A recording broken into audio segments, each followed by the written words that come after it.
জলবায়ুর প্রভাবে নানা ধরনের ঝুঁকি ও আশঙ্কা তৈরি হচ্ছে। দেশের ৩ পার্বত্য জেলায় সামগ্রিকভাবে বৃষ্টিপাত বাড়ছে, সে সাথে বাড়ছে পাহাড় ধসে প্রাণহানি ও নানা ধরনের অনাকাঙ্ক্ষিত ঘটনা। পরিবেশবাদীরা বলছেন, সুউচ্চ পাহাড়গুলো বৃক্ষশূন্য করে পাহাড় কেটে তৈরি করা হয়েছে অবৈধ ঘর। সেখানে জীবনের ঝুঁকি নিয়ে বসবাস করছে মানুষ।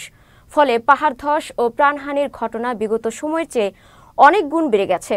বিস্তারিত মাইশা ফাইরোজের পাঠানো তথ্যচিত্রে ডেস্ক রিপোর্ট।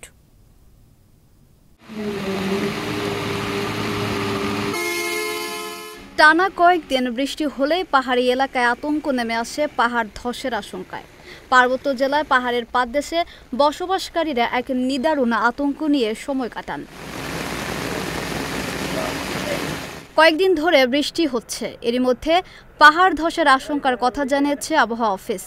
এর অর্থ আবারও মৃত্যুর মতো অনাকাঙ্ক্ষিত ঘটনা ঘটতে পারে, কারণ কিছুতেই থামছে না পাহাড়ে ঝুঁকিপূর্ণ বসবাস।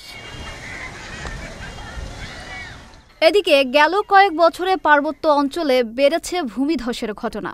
সুউচ্চ পাহাড়গুলো বৃক্ষশূন্য করে পাহাড় কেটে তৈরি করা হয়েছে অবৈধ ঘর। সেখানে জীবনের ঝুঁকি নিয়ে বসবাস করছে মানুষ। পরিবেশবাদীরা অভিযোগ করছেন, প্রভাবশালীরা পাহাড়গুলো অবৈধ দখল করে এর পাদদেশে ও চূড়ায় অবৈধভাবে ঝুঁকিপূর্ণ বসতি গড়ে তুলেছেন।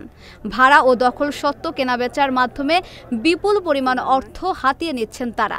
তথ্য অনুযায়ী বর্তমানে কক্সবাজারেই বিভিন্ন পাহাড়ের ঝুঁকিতে বসবাস করছেন লাখো মানুষ। পরিবেশবিদরা বলছেন, জলবায়ুর প্রভাব বিবেচনায় নিয়ে উদ্যোগী হওয়া এবং বেআইনিভাবে পাহাড় কাটা, পাহাড়কে ঝুঁকিপূর্ণ করে তোলার মতো ঘটনার পুনরাবৃত্তি রোধ করতে হবে।